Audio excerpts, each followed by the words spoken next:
Good morning, good afternoon, salutations, internet world. My name is Marlon. This is our podcast, Rebooted, Rejuvenated, and we are back. This is a special episode. We try to put these in seasons. This episode doesn't really have a category. It's just kind of me having a conversation with some cool people. But we're gonna get into a lot of different topics today. Hopefully, you guys have some kind of interest in creativity and music and some of the stuff that we share. But I'm gonna let our guests go ahead and introduce themselves and get the party started. Hello, DJ Bern, DJBern.com. And my name's Chase. Sometimes they call me DJ Chase, but just call me Chase. See, this is why you don't let your friends do stuff, because they just introduce themselves like it's their first day at work. Now that we know who y'all are, give us a little bit of background with this conversation being more so geared towards like music and nightlife and DJing. Just kind of give us your background as far as like DJing or any kind of other creative background that you have, and where you started, where you are today, what's going on. Just a little bio. All right, bet. I've been a DJing for 18 years. Started on the campus of Bowling Green State University. I've been across the country, across the world DJing. On top of that, I have my degree in digital design and graphics, so I do a lot of creative stuff with that, as far as still images, video editing, just creative stuff all around. Also an A&R, also got publishing credits, so that's official. I just like creating stuff centered around music usually. Big BG, shout out to, what was Dre and them's Living Legends? Oh yeah, Living Legends. Yeah. Shout out to Dre, Cisco. What's the other dude's name? We'll just give shout out to Dre. We won't post this clip as a reel, but Dre's counterpart is, we'll give him credit to that too. Yeah. My bad. Go ahead, CG. No, and after Burns rollout, I probably should have went first. But I started DJing in about 2006. I came down to Ohio State, and from Cleveland, my brother was doing events and whatnot, and he had identified that I had a passion for music. And he actually bought my first equipment and placed me in a couple of the opportunities that gave me the opportunity to actually start. So shout to big brother Chaz. And, the rest is history. Bunch of opportunities, meeting like-minded people like you over the time. And, the Chad Wises and the Rich Garretts and those people. OG Rich Garrett. That were around that, they opened doors for me. I was a lot younger than a lot of the people that were in the marketplace at that time. And I was getting some opportunities that, based upon relationships and, being prepared, that I'm thankful for. So the funny thing is, like, I met Chase around like the sweet 142. 143. Sweet 143, my bad. That's great, man. That was an era if you weren't around, like 09, 2010. Yeah. And then kind of like in that first Friday's roundup. I thought Chase was like 5 or 6 years older than me, because he was like the first dude I saw like DJing a party, had a shirt, button up, tie on, like, okay, cool. I'm like, I just had to borrow this shirt and these dress shoes to wear with jeans to go to First Fridays. Dress shoes and jeans was a wild time, and it still is a wild time. But, hard bottoms and blazers. Yeah, it was anything to get in the club at 21, 22 with the grown folks. And a lot of these conversations we have are like, we have a group chat, and so it's just kind of like free thought. But I'd be interested just to hear, the difference in like DJing, whether it's from like the profession or like just kind of getting in the game, the difference from when you guys started, which was about the same time, until like, the transitioning today. Try not to be like the old, person, grouchy, get off my grass kind of perspective, but there are some differences. So, what does it look like? What did it look like back then, and what does it kind of look like today? So, the first thing that comes to mind is it kind of attaches itself to artist development when you think about it nowadays. There was a lot of groundwork that you had to do, and that groundwork, outside of familiarizing yourself with what you were doing, the really important part was that it showed that you had the desire to actually follow through. The time that you spend, preparing your crates back then, or getting equipment, figuring out how to, engage venues to actually have a place to be able to set up and, have an event there. It was just a completely different life cycle. Usually you would have to go through a primary promoter that already had the relationship, and you had to massage that and kind of figure out how to go. So those two factors are completely different. You know, a lot of the events for a lot of the peers and the younger guys that are DJing and able to move now, social media has made access to these points a lot easier. Mm-hmm. So they're able to kind of go out and do it on their own. So, you know, whereas we started off, and I won't speak for Bern, but we would have to open, carry crates, kind of do that stuff. You know, you work from 10 to 12. Don't play any of the hot songs or you're going to piss off the closing DJ. The closing DJ doesn't like you. You're not getting booked again. So there was just more that you had to do, but it also made you cut your teeth, because if you can get people up to speed without playing the hot songs, you just have a larger breadth of things that you can go to. And it made you, I feel like it ultimately made me a better DJ. Yeah, I would say all that's accurate. And the biggest thing is technology. Technology has made things simpler with everything. And that's, and in the creative field, it's, you know, has pros and cons. Just like with production or photography or videography, like technology has made it so that the barrier of access is lower. But I just flooded the market with people that don't really want to do it. So, you know, back in the day, you need turntables, mixers, slip mats, needles, records. And then, you know, thank God for Serato, because I wasn't carrying no crates. I started DJing right after Serato came out. So thank God for that, because I probably wouldn't do it, to be honest. So then, you know, you have a laptop. And then, you know, once CDJs come in, you have to figure out how to use that. And now it's just, you can go get a board for $200-$300, and most people got laptops already. So then you just, and everybody just downloads music, and even then, if you don't, you can just use a streaming service in Serato, and then boom, now you're a DJ. So I will say, like everything, technology has its advantages because it opens opportunities up for people to be creative, but it's also just opened up the same opportunities for people that just want to make it another hustle. And that's kind of flooded the market. But, you know, just like everything, making the technology work for the talents that you have is probably the best way to go about it. But yeah, that's the biggest difference for me is technology. And I kind of look at it from like, you know, starting out, you know, me being a retired or like semi-retired promoter. You got an event tomorrow. Yeah.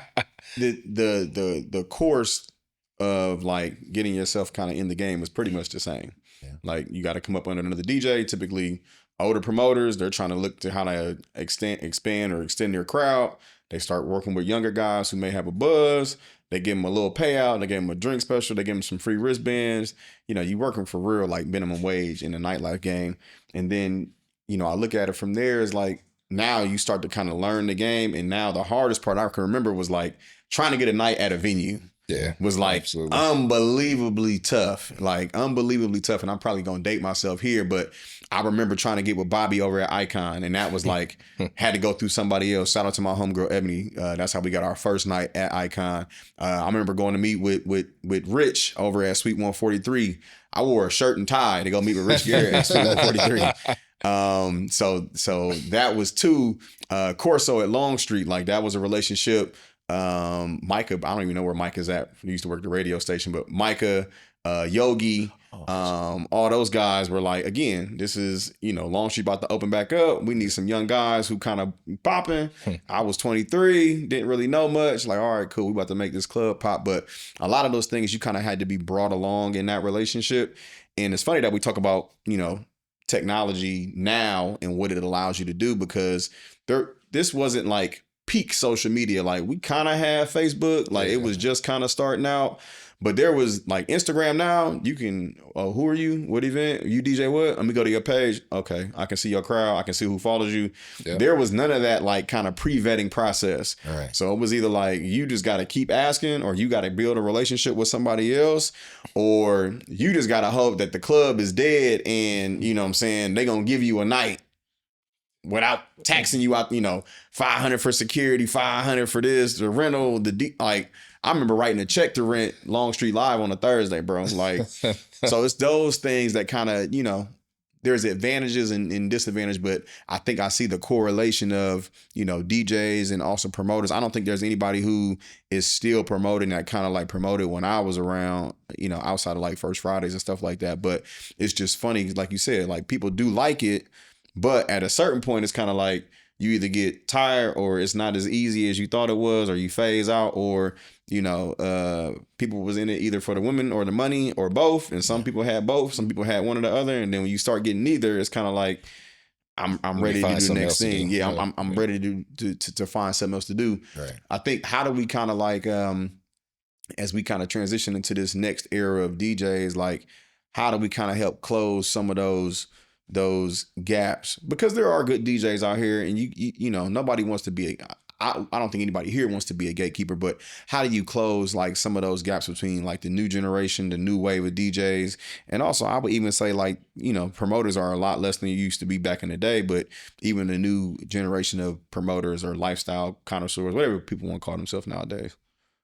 I think what still matters is personal relationships and being able to build relationships with people. I can tell you that even with social media, no matter what numbers I get, the best relationships I have is when I went to another city and pulled up on a DJ and, built some rapport with them, supported them. And then now I could, ask them for gigs whenever I go out there. And so that still works. Like, social media is great for posting content and showing what you do and all that. But a personal reference is always going to work more over that. So still do that, still make those personal connections with, and not just to make it transactional, but, find somebody that if you're a DJ and you see another DJ that you like what they do, support them. And there's a bevy of ways to support. We'll probably go over that later, but support.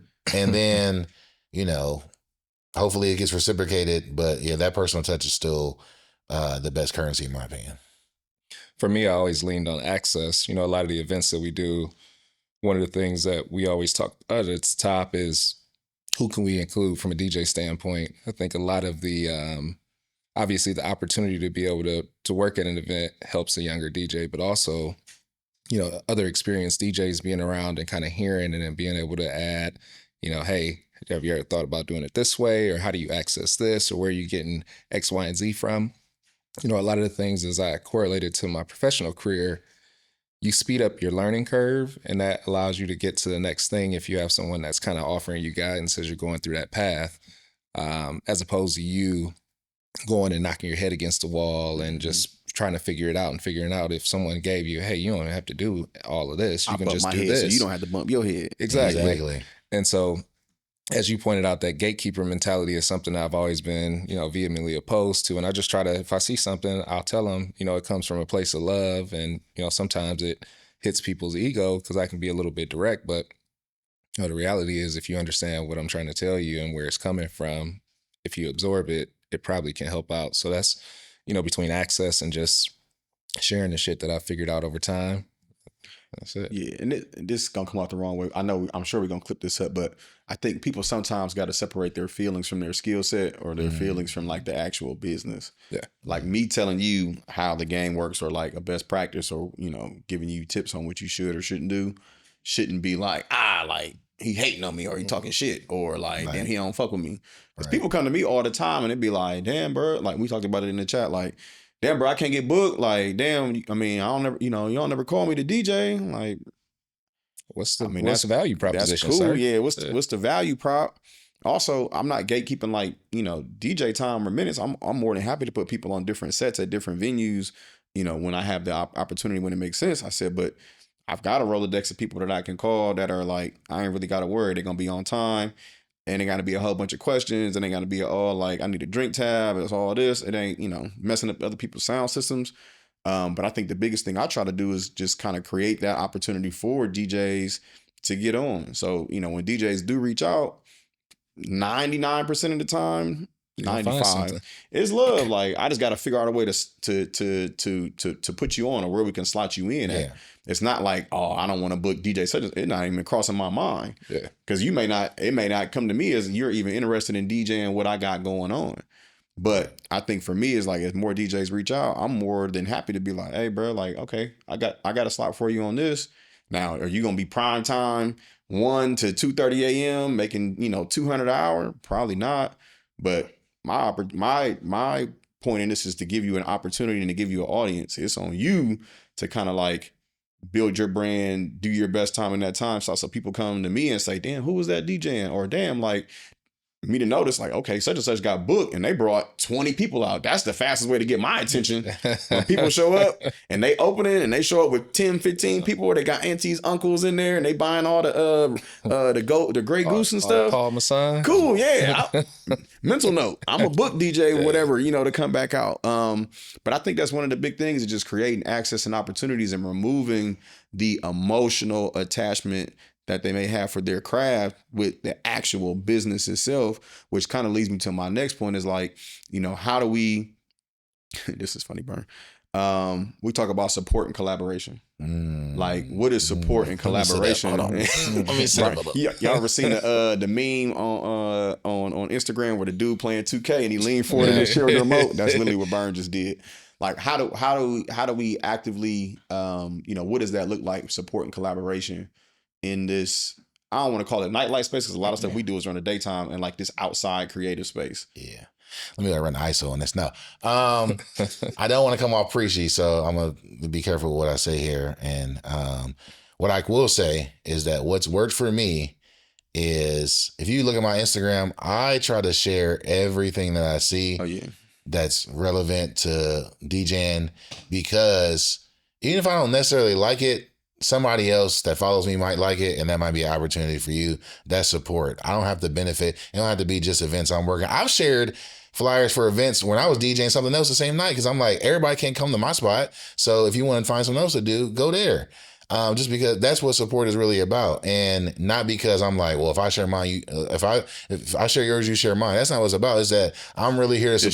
The share for share phase was a nasty area on social media. Yeah, like that's not. That tell me you don't want to support people. You just want support, and I'm here to. And what it really comes down to, we about to get into it. What it really comes down to is that people be insecure. And so they're afraid if they put somebody else on, that's going to take time from them. And I heard this on another podcast, so I'm not going to take credit for it. But if you take a gig from me, it was never mine. So I'm not worried about you getting shine over me. As a matter of fact, like, I hope people like Don't Fret and Ricio go further than me and get more, have a better career than me, because that's what it's about. Like, I'm giving you stuff that I didn't have, so you should be better than me. So support really comes down to, like, I want you to succeed. And that's period, point blank. Not only if I succeed, or only if I can make some money off of it, or only if it helps me. Like, I want you to succeed. So I'm going to share your flyers. There's an event in Columbus that the guy that runs me told me that I never have to pay, and I buy tickets every time. I don't even like, and he be fighting me on it too. I'm like, nah, I'm going to buy a ticket. And sometimes I don't even go, because it's like, if I got it, the best way I can support it is going, buying tickets, showing up, actually buying drinks or buying other people drinks, and also not standing there behind a DJ booth looking bored. Like, that's not support. So if you're in Columbus and you've been complaining about support for the past 10, 15 years, it's probably you. And I want to do an inventory on, how do you show support and what do you expect in return? Because a lot of y'all don't even share other people's events, and that's the problem. Like, you just want support, Show but me you your don't want to give it support up. resume. Yeah. And I can go longer on that, but I'm gonna stop right there, because I'm gonna save it for my book. You called the ISO, so you might as well just keep running it. Just jump off the soapbox. Just support shouldn't be situational. It's selfless. And it's selfless. Yes, it's support. I'll stop what I'm doing to go give somebody a cable or a cord. I'm like, oh, you need some equipment? I got it. Like, as long as you don't break it. And if you break it, you just got to pay for it. But I'm not going to stop you from doing something that you want to do, or that might be opportunity for you, because that don't benefit me at all. And I don't need no credit for supporting you, because that's not what it's about either. It's just about you want to get somewhere, and I might be able to help you along the way. So, like, who am I to not do that? It's the concept of rising tide lifts all ships. So if you think about it, nightlife, or day life as we call it, because we do a lot of the stuff during the daytime now. My shit ends at 8. Yeah, checking out at 8. Close my credit card, auto close it at 8. But that idea, if there's more to do, and we always talk about different holes and gaps and, age demographics for things that we would want to do, and kind of, what would be the alternative to kind of fill them. The more that there is to do, the more active people will be, and ultimately the better off it'll be for everyone. So to Bern's point, something like supporting another event when you have an event, that's access. There's more opportunity for you. You may not want to be where I'm at that night, but now you know another place to go. And the more willing people are, the more desire people have to be out and be active, it's just good for everyone. So, and that in itself is just kind of an overarching feel of just being comfortable in your own skin. That's what, to be concise about what Bern just said, that was what the concise point was. He's comfortable. He's not worried about what you could possibly take from him because he's comfortable in his skin. And with that position, he can share out to everyone else and make sure it's a good landscape. So yeah, I'm heavy on like the free like support. And when I say free support, like what are the things that it ain't gonna cost you nothing to do? Like resharing stuff. Like I always tell people like, bro, like, share, save, comment. You doing that is pushing, that person's content to, more people in the quote unquote the algorithm. Sorry, TikTok folks, y'all days are numbered. So we'll just It's a talk wrap. about IG. I got my check. Hey, I said I got my check. It's over. I hope you downloaded those followers and those videos. But like, I share, all the Bern stuff that he puts out as far as the content. I've even gone so far now as like on the Everything Ours Media page just to be commenting to people like, bro, like collab. Like I got 2,000 followers over here. Not a lot of these people are your people. Like, here's how we can kind of create an ecosystem of support. Like I'm putting out your content to people who are not familiar with you. And now people that are familiar with you are able to see stuff on my page and be like, okay, now we've got another space to, promote events. Now we got other, space for people to promote themselves individually and their brands and whatever they may offer, whether it's like merch or, candles, whatever it is. But it doesn't always have to be like this. Like I said, like you said, the share for share like mentality. Like you just want you to support your thing. But if we all kind of make motion in the city together, like the city's gonna be better collectively. Now, here's what I will say. Support does not mean I'm just gonna do whatever it is that you ask me to do. Yeah. I think we gotta put some boundaries in on myself personally. What I've had to do is like, how do I draw lines of like protection for like my people? So such and such calls me and was like, I need a DJ for an event. And I'm like, I don't know if going to Holy Moly's on this side of town is going to be for Chase or for Bern or this person like that. I may just say like, man, my people book. Like, you know what I'm saying? Or I ain't really got nobody. Or somebody may say, hey, man, you had something at that venue. Like, can you plug me in? And I know this ain't really like your cup of tea, or this is not like, it may be your audience. It may be like you just not quite ready for my assessment to like work on that venue. Or,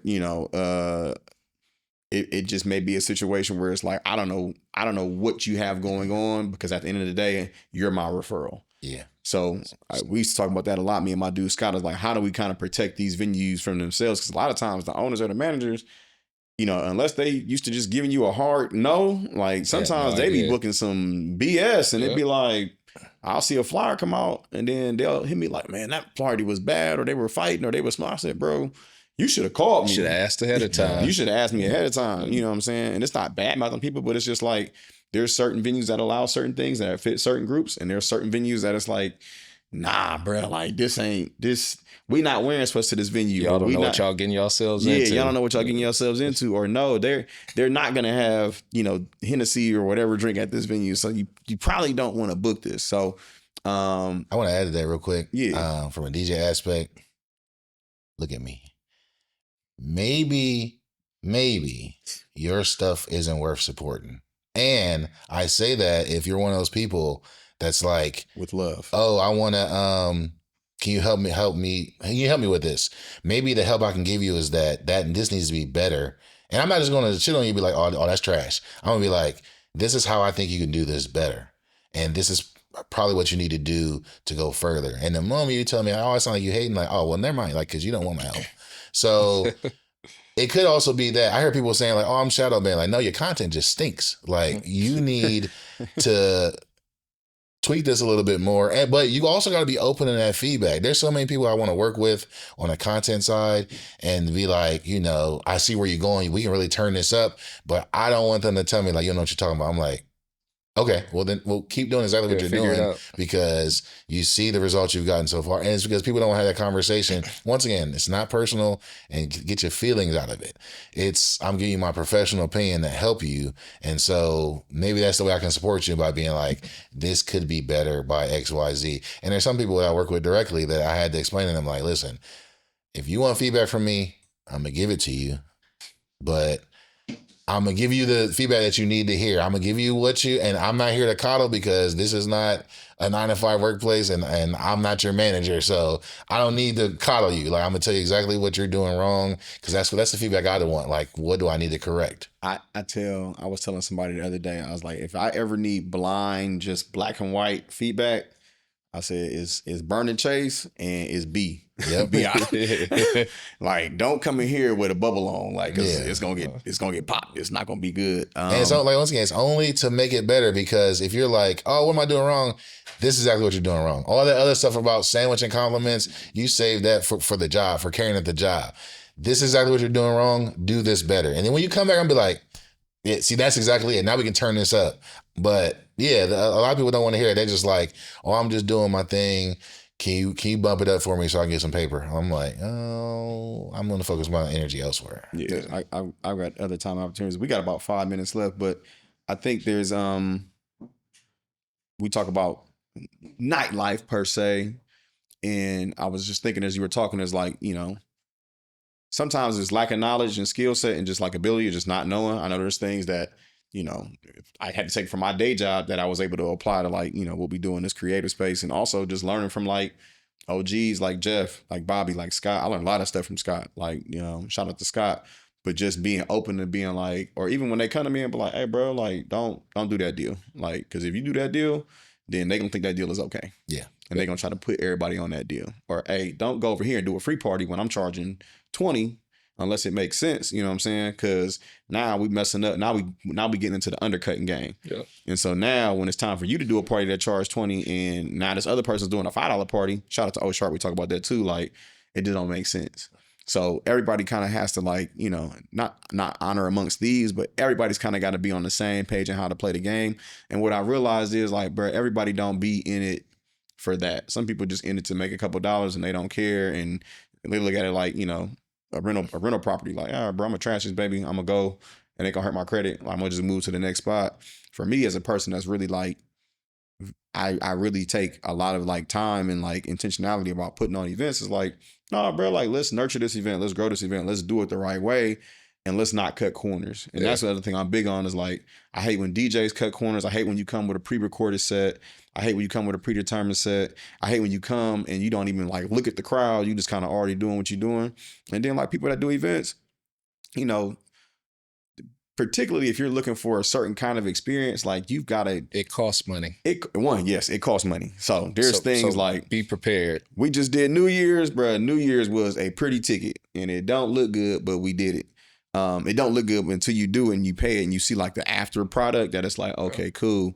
But we've kind of got to get out of the cutting corners game. I think the last thing I want to open up is like, where do we go from here as far as like outside in the experience space? Like, how do we kind of continue to advance it? Because I feel like right now it's kind of like in a very vulnerable, like fork at the road as far as like Columbus. Like there's a limited amount of venues. There's a limited amount of people doing events. People are kind of conditioned to, to a certain degree, like everybody wants to be like Boosie, VIP, gas tank on E, all drinks on me, wipe me down. But like, how do we kind of navigate this space into a positive trajectory? Because I think Columbus is dope, and I think it can continue to be dope with the right direction. I think everybody has to find their own niche. Personally, when I looked at 2025 for me and the events that I've been working, I thought to myself, I wanted to do more smaller curated events, just specific theme that you're hard on that theme. If that theme is not what you're interested in that evening, then it's something that you wouldn't come to. But if it is, then you kind of can grow and you can let that run and, organically build, to you guys in Orange Soda or any of the other events that they had a line with whatever that genre of music was, the energy that you wanted from the crowd, no sections and things like that. And you stuck to it over time and you allowed it to build and develop. And now it is what it is. Or shout out to, Paul and Nicole and Hips, thinking about things like that. And not even for the size and the magnitude, but just from a DJ standpoint, it ties back. Then it's kind of selfish. I've never got too much joy out of playing Sexy Red, but being able to dig into a bag and, start with K Tronada and then branch off to the different things and different sounds that he's created. And that ilk is engaging to me because that's not what I get to play out. So just thinking about things that would personally engage me to get up and go out, and then figuring out how to manifest that. That's really always been my thing is like, if I'm asking for somebody to spend their time and money, what are they getting from it? So whether it's going to be the atmosphere or the music or the performance. And I think that needs to be the focus of like people's time is valuable and there are plenty of different options as far as entertainment. So it's important to provide an event that's actually going to be an experience for people and it's going to make it worth coming out in the cold, coming out, finding parking, spending money at the bar. There has to be value attached to it because I'm all about value. That's why I go to Roosters because they have the best chicken value. Now, I just feel that like is not a promo for Roosters. yeah, I think it was. It can be if y'all want to cut the Please check. sponsor me, man. Yeah. I love chicken. Yeah, it's just about making sure when people come out that they have an experience that lasts a lifetime and also being able to advertise that to them through social media content and showing them like this is what you're going to get when you book me or you come to one of my events. And I also think nightlife can be vastly improved if DJs took their craft more serious and in turn promoters and venues have more respect for DJs by providing equipment and an atmosphere where a DJ wants to come perform. So shout out to Forum and Noir for doing that. We need every venue to do that. Very, very true. That's why when you come to Orange Soda DJs, you don't have to bring no equipment. You don't have to worry about nothing. You just come with your best set. And that's how every promoter and event venue should be. It should be, we're going to make it as comfortable for you as possible so you can come perform. And then in turn, the crowd will enjoy it because the DJ is putting his best foot forward. So it serves everybody for us to take this a little more seriously and not just see it as a hustle. But make sure you know how to work the equipment. Yeah, Don't come to the event and not know how to work it. This is really about taking this more seriously. I found so many people that, they treat DJing as a hustle, and that's great.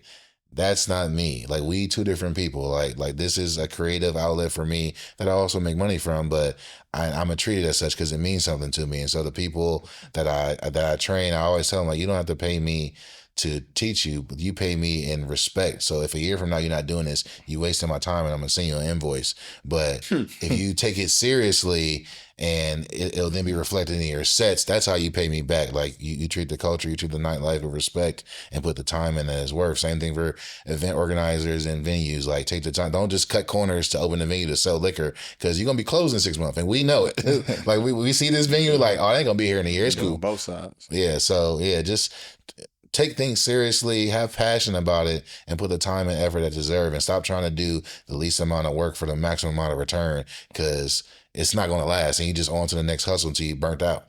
So I've always told people it's a hobby, and by that I mean I would be doing it if I got paid to do it or not. Yeah. So the fact that I get paid to do it is icing on the cake, cherry on the top, but it doesn't change any of the motion or any of the movement that I would have doing. You just probably wouldn't hear me out. You'd have to come to the crib. So I think we're better off when we are engaged in things that we actually want to do and finding, what those avenues are. If DJing is something that you thought you wanted to do, you got your hands into it and you're like, maybe this isn't it, then move on to the next thing. Don't pigeonhole yourself because ultimately the things that you enjoy doing, that you have passion about, you generally end up being better at. So just being realistic with yourself. Yeah. last thing real quick. He said something that I always say. Is this your closing thought? Yes. Okay. I was going to try to figure out how to navigate closing thoughts. So we're going to do closing thoughts. All right. So, 20 seconds or less, 30 seconds or less. So I always say I would DJ for free if people are getting paid off of it because I love doing it. Yeah. So when you want to start DJing, ask yourself, do I really want to do this, or is this a way to get money and fame or women or all three? Because that's what's going to separate it, because eventually you're going to find something else that serves those purposes and then you're going to stop DJing and then good. Like get out of the way. So if you say you really want to do something, you show that by your day in, day out actions. Did you practice today, or is your equipment sitting in the car in the case and you ain't even gonna open it up until the next time you have to DJ because money is what drive you. I'm done. That was it. Yeah. DJBurn.com. DJBurn.com. That's my closing thought. DJBurn.com. To your point, and it's funny that y'all both said it because I was thinking I was just telling my dude Will downstairs. He's got a nice go to Soul to Go. This is a promo, but it's for free, so we only gonna say this once. Soul to Go. I don't know the address, but look it up on the website. Food is phenomenal. Food is phenomenal.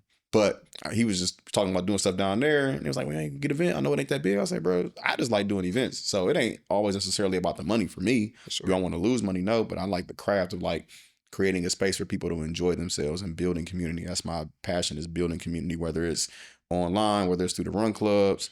We got Los being in the background for the next episode. So all those things kind of like serve my purpose. But I think my closing thought is like, for those of you who are either interested in kind of getting into the event space or the DJ space or whatever space that you want to get into, or if you have feedback or thoughts and you're like, y'all should do this, the all you got to do is all you got to do is has never been followed up by a good idea. Yeah. Because if all you got to do, then why everybody ain't doing it? Yeah, but I will say, just whatever your passion is, like, bro, just do it. It's not gonna be perfect. Nobody started doing stuff that was 10 out of 10, A+, great feedback, made $1 million, didn't mess up, a record or a transition or whatever. We call that it is. lottery. That's not gonna happen for you. Like, it ain't gonna happen. And I would much rather. I have a greater deal of respect for people that put themselves out there and make themselves vulnerable by putting something, whether it's an event or a business or, even working out, stuff like that. Like, I have a great respect for people that put themselves out there and really push themselves and make themselves vulnerable, rather than people who kind of just, I'm going to do it, or y'all should do, or like, hey, bro, like, I got a lot more respect for the person that fell down trying than the person that's sitting at home on the couch not doing. So that's a wrap on this episode. Sound like Soul Food Sundays is coming. Sound like Soul Food Sundays. We got a lot of brand partnership opportunities here on our podcast. Right. We definitely want to shout out Upper Cup Coffee. I already drank my coffee in the car. I'm a little wired right now, but shout out to Mike. Go to Upper Cup Gahanna and on Parsons. Order all the drinks, or ask them for a Tony. A Tony, they'll know what it is at both locations. So I send y'all peace and farewell. Follow everythingorsmedia.com and everything ours on Instagram, and y'all have a good one.